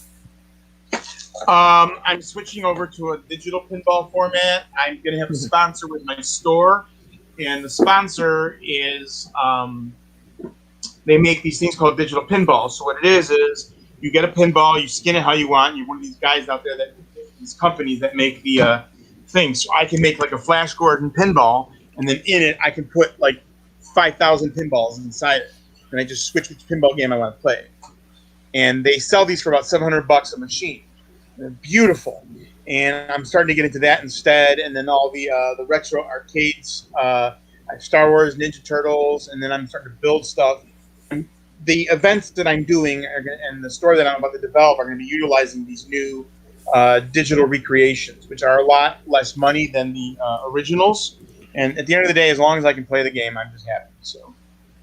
Cool. Do you play it by yourself or play it with other people? People come in here. Play it with other people. Yeah, absolutely. They play it. I'm actually in the process, which is why it's a mess right now.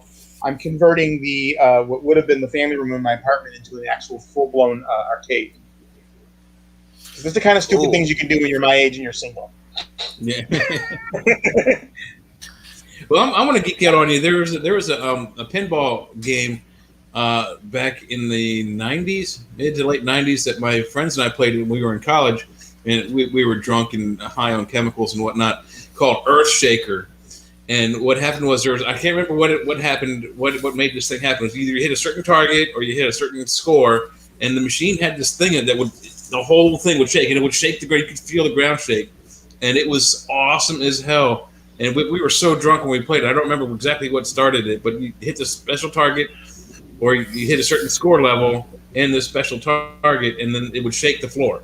You ever heard of that, Earthshaker? I don't know if I've seen that one. I've seen a lot of them, but I don't recall that one. They had it in there because I went to. It's a physical pinball game with a regular big old silver ball in it. It was the funnest game ever. I like the combination of the licensed ones, and then I like ones like Black Knight. Like I love all the Black Knight pinballs. That was one of my favorites. And now there's a company out that does these incredible limited edition horror-themed pinballs. And they just did a Halloween pinball. The pinballs are so popular that even though they're like 9,000 a machine, they sell out in under 10 minutes. The Halloween pinball, the lever is an actual knife handle. So you pull on the knife handle for the ball. And it's got like the Halloween music and everything, and it's all original. That thing, I've never seen something sell out so fast. They have a Rob Zombie one. They have a Munsters one. It's a company that's kind of new that's competing against Stern and all the other companies. But the regular pinballs are still alive and well. But budget-wise, definitely I'm going towards the digitals just because it allows me to have a huge volume of pinballs with the limited space that I have. One machine, many games, basically. Yeah, because it's all emulated. So, I mean, on one machine, I can have 1,000 or however many pinballs exist. So, what we've done is I've talked to the company that makes the digital pinballs. I'm going to have an account. I'm going to put 3 or 4 in the store, and then I'm going to put another 3 or 4 because I have self-control issues in the apartment. How I'm squeezing it all in, we'll figure it out. Because I also I can't help myself. And somebody broke up with their girlfriend, and she severely damaged his original Neo Geo arcade. He gave me the whole arcade cabinet for $100. The arcade cabinet is a $3,000 machine. He just didn't know how to fix it. She cut all the cables and everything. Oh man, that's rough. That's very rough. For sure. Definitely. What pinball machine was it? What kind? It was the arcade. It was a Neo Geo called MVS, the 4-slot MVS. Cool. And those were the original Neo Geo arcades. Cool. How do you fit all that stuff in there? The floor's not gonna fall. I always was going to come through. There's literally fairly soon there will not be an inch. I'm in a 1-bedroom apartment, and I've got about 10 machines in here right now. 10 pinball machines in a 1-bedroom. My electric bill is not funny. It is not funny, but I love it anyways. You keep them running all at once. If I have the ones guests, that I do. kind of do like the whole sizzle thing. I've been adding and adding stuff though. So my next thing I'm going to do is I'm going to get a vintage style arcade carpet, put it in, and then put up the black lights. So cool, for sure. So what? I have a runaway pig in the house. No worries. I got a runaway cat in front of me right now. A mini pig. They're fun. They're fun at first. Yeah, until they start squealing. Yeah, until they But definitely. So, what kind of conventions you got coming up? I'm doing an event now called Mortal Con, which is going to be where I'm bringing in 10 people from Mortal Kombat and the star of the third Leatherface movie. Hold on a second. I have a cat about to destroy all my... And it's destroyed. Hold on. My cat just did about $500 in damage to my apartment. Hold on. I'm okay, though. So I have the Mortal Kombat event that's taking place in September. It's called Mortal Con. We're actually in the process of booking all the future ones as well. Oh, my God. I'm going to kill this cat. What is it doing? Books? It's my comic stash, and it's my expensive comics. I'm pretty sure he bent a few in the process. Let me just grab that. All right, no problem. This is the Red Sonja book I was telling you about. I'm sorry. We're good. It's okay. The Red Sonja book. Superpowers. Right. You better cut it out, cat. It's going to be deep Oh, my trouble. God. He's just on a wrecking ball today. All right. Wrecking Ball. Mortal Kombat. I saw the HBO. It was on HBO Max, the movie. It was pretty good, the new one. Yeah, so I got the 7 of the original guys that were from the video game that were the stars of the video game, and I got them to come. And then since Leatherface was a downloadable character from the game, I brought Ari Mihailoff, who played Leatherface in Texas Chainsaw Massacre 3. And I have Kerry Tagawa and the gentleman who plays Joker in the Mortal Kombat games in a show in November. In October, I'm bringing in Michael Keaton's Batman stunt double to do a big signing. And then he and Billy D. Williams are going to sign the Batman 89 comics. I have these 2 wrestlers who impersonate Macho Man and Hulk Hogan. And the one guy actually got a gimmick, and he wrestled in WCW in the 90s, was Randy Hogan, which is not his real name, of course. And they look just like him, which is the funniest part. It's like a whole gimmick. So I got them coming in, and I've got 2 slasher actors I'm trying to book. And then in November, I have a KISS comic book convention in KISS Mini Golf with a bunch of people who worked on the KISS comics, including the gentleman who did the Stray Dogs book. He did a couple KISS comics, including the Treehouse of Horror Simpsons KISS comic. Oh, cool. And then November, we have the Midwest Gaming Classic. And then possibly January, I'm doing another Mortal Kombat event in Arizona. Cool. So what is it that you're tying into Mortal Kombat? A comic? We're doing events. So every event, we bring in the Mortal Kombat guests, and then usually some people from other games too. And then they do celebrity signings, video game tournaments. So with the one in September, we're going to give away one of those replica arcade machines as the main prize, signed by everybody. So you're going to go home with an at-home Mortal Kombat arcade signed by all 7 of the guys that I'm bringing from Mortal Kombat. Do you ever work with NetherRealm, the one that makes the newer games? No. They've made them all. I'm trying to talk to Warner's directly, but no. There's some weird history between them, and I wanted to go to Nether Realms. They asked me not to. I'm like, if I don't get sued, I don't care if I go to them or not. I said I would rather go and talk to Ed. And they're like, just deal with us. I'm like, okay, for now, but we'll see in the future. I may go to Nether Realm anyways. I've always wanted them to do a horror one, a horror like Infinity or whatever that one's, Injustice, but horror characters. You know what I mean? There's like an unofficial one that's on the internet. Actually, it's got Jason. I've Freddy, seen it. and all. I've seen it for sure. Yeah, I would like to see it officially, but I like that they have Jason and they have Leatherface and they have the aliens and all those characters in the Mortal Kombat already, which is why I kind of wanted to incorporate that with this, and I brought RA in because it's a lot of fun as well.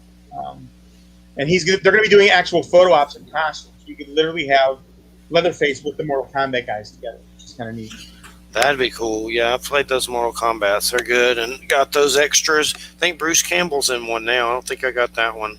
I'd have to double check. I think it's Evil Dead or something. I'd have to look. But so what else is going on? Tell us some UFO secrets. We got about 12 minutes or so. Sure. Any new UFO secrets? I've been just kind of observing and stuff lately, all the stuff that's been going on more than anything else. I haven't talked to anybody specifically lately or anything, but I've been trying to myself. Obviously, there's been a lot more reports. There's been a lot of more stuff coming out.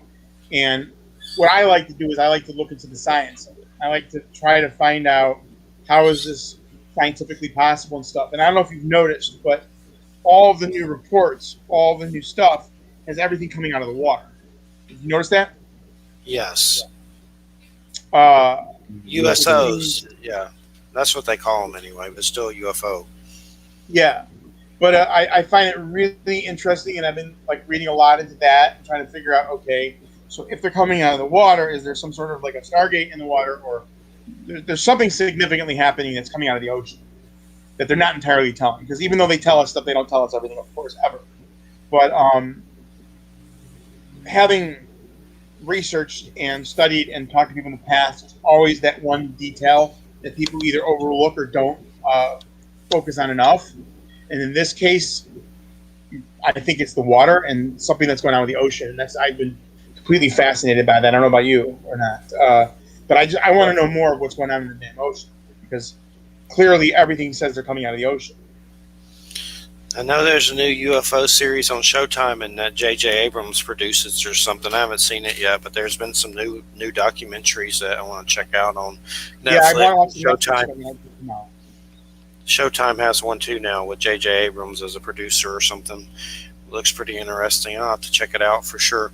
But yeah, I wonder about J.J. Abrams doing it though. I don't know, but yeah. A lot of people worry about it. You doing it from a fictional viewpoint or a non-fictional viewpoint? You know, it's non-fiction. It's like a documentary, but he's just a producer. I don't know, but I know it's fun watching those news anchor people freak out about it, especially on Fox. I look up Fox UFOs on YouTube and look at all those jerkwads talking about it. It's beautiful. It's fun. Yeah. Allegedly, and I haven't had a chance to zero in on this, but allegedly, I was one of those little news blurbs came up. You know, when I open up my browser in my phone, it gives you like so many like little news stories to look at. And allegedly, again, I haven't verified it, NBC News caught a UFO on one of their live news reports. Have you guys heard about that? Uh-uh. Yeah, immediately. I haven't looked into it any further, but that sounds interesting. That you're doing a live video and boom, here comes a UFO across the image. Well, I had those Michelle Desrochers, and she's been on a lot of paranormal shows. We had weird stuff happen around here, and these mediums, and they're very intelligent, and I'm not doubting any of it, but it was a lot what they told me. Basically, they're grays that have been coming here and getting someone's mother who lives here. So, but I've had UFO stuff all my life, and I've seen some weird beings. Chill out. What are you barking at? Thunder? But anyway, I usually try to... The thing that's interesting is from a scientific standpoint, if these are smaller craft, they either have to get here through a larger craft because there's no way that would be fueled. Even if there was some kind of other technology we didn't know about, there wouldn't be enough space for the type of nuclear reactor-sized power plant that we need to bend space and time to get something that's small across space like that. So then there has to, in theory, there should be something like a portal. And that's why I've been kind of fixated on the water. And is there a portal somewhere in the ocean that they're all coming out of? And is that how they're getting here? People have said that there's a Stargate inside our sun. And there's a compelling video of a UFO, UAP coming out of the sun. I've seen that. Yeah, and I don't know if there's a device inside the sun like the TV show Stargate. I don't. When I see Stargate, really, I mean that kind of a device, not like the TV right. show. Yeah, I don't really follow that. I'm like with you. I follow the science, and according to Bob Lazar, UUP, Unum Pentium, element 115. I remember when I was in high school, the elements had that little blow up that came off the elements, that natural elements, and there were two boxes that were man-made elements, and one were ones that we had verified, like the nuclear material and polonium and what have you, and the other one was like stuff that we hadn't made, like the heavier elements, like elements 103 to 125 or something like that. But I remember seeing UUP and element 115 back in the 80s, and then in the late 80s, early 90s, Bob Lazar came out and started talking about element 115, and he didn't call it Unum Pentium then. He didn't say anything about that. He just called it element 115, and that it was like a little chip, like shaped like a Dorito, but like a coin-sized thing. This was the power for the power plant for the UFO he saw, and according to his research, that device had three little bells or things underneath the main level that were the gravity generators, or what he called them gravity amplifiers, which would allow this particular small scout ship to travel vast distances from one star system to the next, and maybe even from one galaxy to the next. I don't know. We don't know how long these little chips had, how long they would last. But original theories were back in the 50s and 40s, where they actually have videos of like the cigar craft with smaller craft launching off of it, and it's sometimes redocking with it. So I'm with you. It's got to be either or. It can't be both. Either the ships have enough power, no matter what size they are, to go from here to Alpha Centauri and back on one fuel cell, or they're docking with a larger device that has enough power to go from this galaxy to the next and the next, and drop off stuff as they go along. Don't know for sure, but it's got to be something. It's got one of those two has to be true. Right. And there's no question that they're here, because they are, and that's why I've been fascinated with the water thing, because if that's a point of origination, then that could be a portal. Otherwise, how the heck are they getting in the ocean? Because they're not coming from the air to the ocean; they're coming from the ocean up into the air, which is also interesting. Yeah, and I've actually had arguments with Georgia Tsoukalos over this. There's an ancient prehistoric Japanese figure called they're the Dogu figures. They look like spacemen. I don't think they're spacemen, because the Dogu story is that these figurines came out of the water, again, like the UFOs, and it was a multi-atmospheric suit. So what my theory is that these creatures can breathe our air, that either they breathe water or they have these devices that they wear that they can go from water to an atmosphere and then to a non-atmosphere, like space.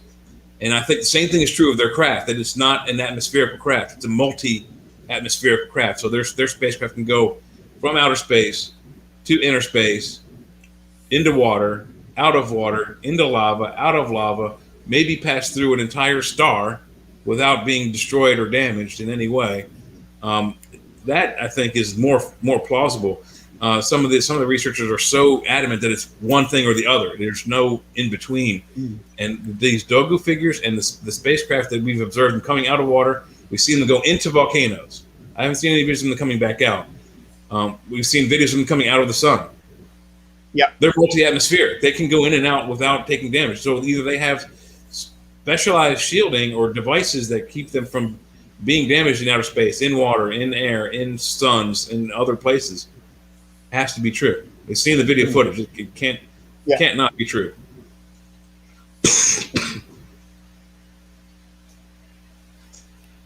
Definitely fascinating.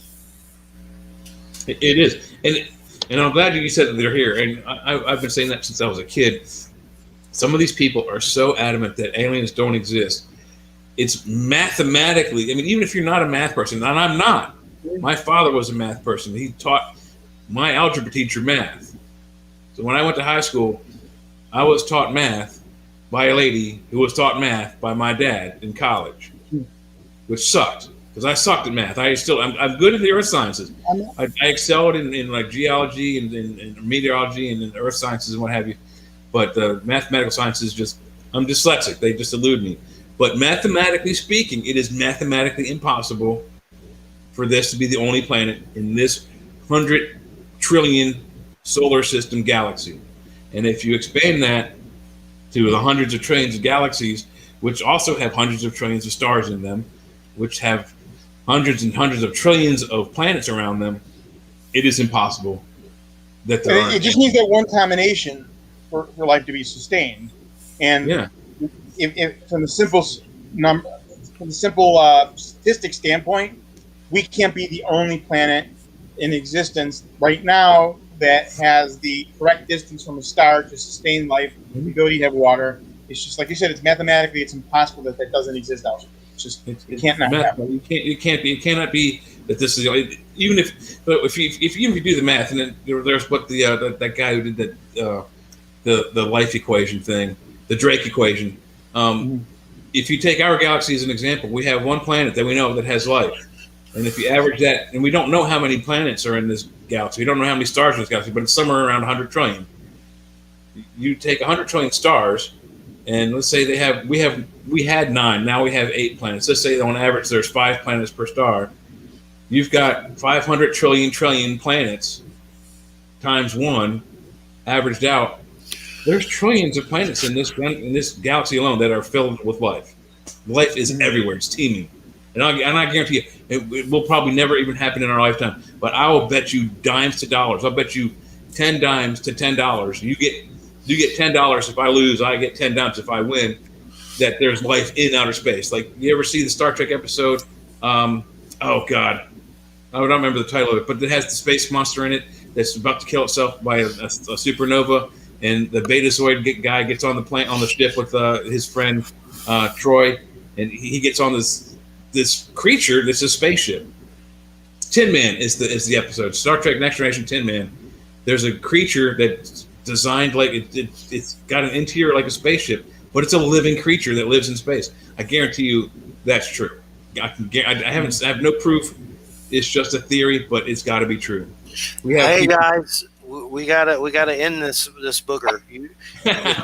It's been great, Mark. You got any links you want to put out? Any links? Yeah, I'll send you the stuff for the Dracula stuff. I'll look it up a little bit later and I'll send you, okay? Okay. Is there any other links you want to share, though? For links or website links?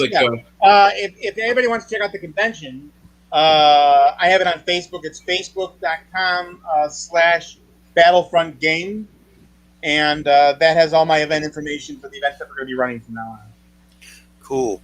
Well, we appreciate it so much, and good luck, and definitely enjoyed it. It's always good to talk shop, and I've enjoyed it. Thanks so much. Thank you. Thank you for having me. Bye. All right. Good night, everybody. You're listening to United Public Radio 107.7. I'm going to bed, but I love the show. I'm not going to bed. I'll probably go to bed at 2 or something. Feel like I need to go to bed. But anyway, I'm tired.